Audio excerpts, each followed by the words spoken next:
Il est seul sur le pont. Devant lui, l'océan. Derrière lui, un monde qui doute. Le bois du navire craque doucement. Le vent souffle, régulier. L'horizon est vide. Depuis des semaines, ces marins murmurent. Certains prient en silence, d'autres parlent de malédiction. Ils n'ont rien vu, rien que de l'eau, encore de l'eau. Et pourtant, Christophe Colomb en est convaincu. La terre est là, juste devant. S'il se trompe, il mourra en fou. S'il a raison, il entrera dans l'histoire. Ce qu'il ignore encore, c'est qu'il ne trouvera jamais ce qu'il cherche, mais qu'il découvrira quelque chose de bien plus vaste. Christophe Colomb naît vers 1451 à Gênes, une ville de marins, de marchands, une ville tournée vers la mer et l'horizon. Il n'est pas noble, il n'est pas riche, mais il observe, il écoute, il apprend. Très jeune, il embarque sur des navires marchands. Il traverse la Méditerranée, puis il va plus loin. Chaque voyage est une leçon, chaque port une promesse. Il découvre les vents, les courants, les cartes imparfaites. Il lit beaucoup, des récits de voyageurs, des chroniques anciennes, des textes venus d'Orient. Peu à peu, une idée s'impose à lui. La Terre est ronde, il en est certain. Et surtout, il est convaincu qu'elle est plus petite que ce que l'on croit. Si c'est vrai, alors l'Asie est proche, accessible par l'ouest, en traversant l'océan Atlantique. Pas besoin de contourner l'Afrique, pas besoin de passer par des routes contrôlées par d'autres puissances. Une traversée directe, plus courte, plus rapide. Le problème, c'est que ces calculs sont faux. La Terre est bien ronde, mais elle est bien plus grande. Entre l'Europe et l'Asie se trouve un continent entier, un continent que l'Europe ignore encore. Colomb parle de son projet, encore et encore. Il explique, il insiste, il se rend en Portugal, il expose son idée, on l'écoute. Puis on refuse, on juge le projet trop risqué, trop coûteux, trop incertain. Colomb ne renonce pas. Il part en Espagne, il attend. Les souverains hésitent. Ils consultent. Ils doutent. Colomb est obstiné, parfois arrogant.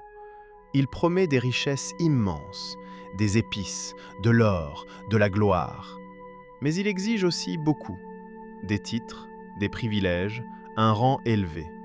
Il veut être amiral, vice-roi, gouverneur des terres découvertes. Pendant des années, on le fait patienter. Puis le projet est presque abandonné. Et soudain, tout bascule. En 1492, Isabelle de Castille et Ferdinand d'Aragon acceptent. 3 navires, un équipage, une chance unique. Colomb a enfin ce qu'il voulait, mais il joue sa vie. Le 3 août 1492, les navires quittent le port de Palos. La Santa Maria, la Pinta, la Niña. Des navires modestes, des hommes inquiets. Très vite, la côte disparaît. La terre devient un souvenir. L'océan s'étend à perte de vue. Les jours passent, les semaines aussi. Rien. Pas de terre, pas d'île, pas de port. Les marins ont peur. Ils n'ont jamais navigué aussi loin. Ils craignent de ne jamais revenir. Ils parlent de monstres marins, de fin du monde. Colomb rassure, puis il ment.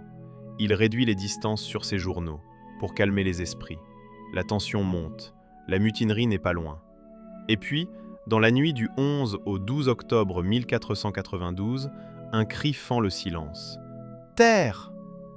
À l'aube, une île apparaît, du sable clair, des palmiers, une terre inconnue. Colomb est persuadé d'avoir atteint l'Asie. Il parle des Indes. Il se trompe. Mais l'histoire vient de changer de direction. Colomb débarque. Il plante une croix. Il prend possession des terres au nom de la couronne d'Espagne. Il rencontre les habitants, des hommes et des femmes qu'il n'a jamais vus. Ils sont curieux, paisibles, sans armes visibles. Colomb les appelle Indiens, une nouvelle erreur. Il observe, il écrit, il décrit leurs coutumes. Il y voit une opportunité, de l'or, des conversions, une domination possible. Il explore d'autres îles, il cherche des richesses, il en trouve peu. Mais il revient en Europe convaincu d'avoir découvert une route vers l'Asie. Les voyages se succèdent, les colons arrivent. Et très vite, les choses se dégradent. Les Espagnols exigent, ils imposent leur autorité, ils exploitent. Colomb gouverne mal, avec dureté, parfois avec brutalité. Les tensions explosent, les populations locales souffrent, même les colons se plaignent. Colomb perd le contrôle, puis la confiance de la couronne. Il est arrêté, ramené en Espagne, enchaîné. L'homme qui a ouvert un nouveau monde ne maîtrise plus son destin. Christophe Colomb meurt en 1506. Convaincu jusqu'au bout d'avoir atteint l'Asie, il n'a jamais compris ce qu'il avait réellement découvert. Son héritage est immense et profondément ambigu. Il a ouvert la voie à des échanges mondiaux sans précédent, mais aussi à la conquête, à la violence, à la destruction de peuples entiers. Colomb n'est ni un héros pur, ni un monstre simple. Il est un homme de son temps, avec ses certitudes, ses erreurs et leurs conséquences. Son voyage a relié des mondes qui ne se connaissaient pas. Et il nous pose encore une question aujourd'hui. Que faisons-nous quand nos découvertes dépassent notre capacité à les comprendre ?